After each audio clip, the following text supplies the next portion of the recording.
Bienvenido al video de auscultación pulmonar en adulto. Antes de llevar a cabo cualquier procedimiento, recuerde realizar higienización de manos con alcohol gel. Además, previo a cualquier procedimiento, debemos realizar lavado de manos clínico y recuerde que este debe durar al menos 40 segundos. Y el material a utilizar en este procedimiento es el fonendoscopio. Lo primero que debemos hacer es chequear lo siguiente: ficha del paciente para poder concretar si es el paciente correcto.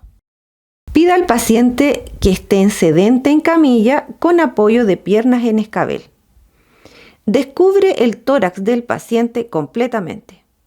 Que quede en ropa interior o peto si es una mujer. Inicie procedimiento mencionando al paciente que debe realizar una inspiración lenta y profunda con la boca abierta. Que realice una pausa inspiratoria y luego exhale por boca lentamente.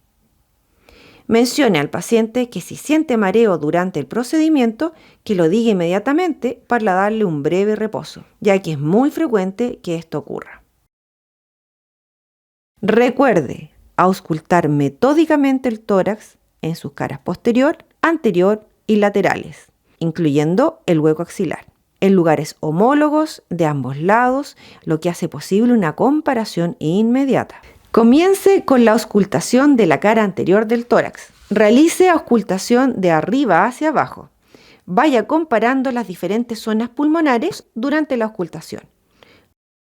Ápices pulmonares derecho primero y segundo ápice pulmonar izquierdo. Lóbulos anteriores pulmonares derecho izquierdo.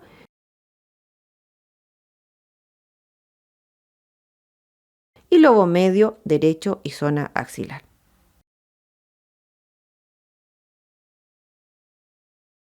Realice el mismo procedimiento de auscultación por la cara posterior del tórax, de arriba hacia abajo y zona pulmonar izquierda a derecha.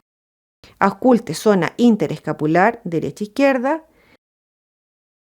Ausculte zona axilar derecha-izquierda. Y ausculte zona basal pulmonar derecha-izquierda. Posteriormente, registre los resultados obtenidos en la ficha clínica del paciente.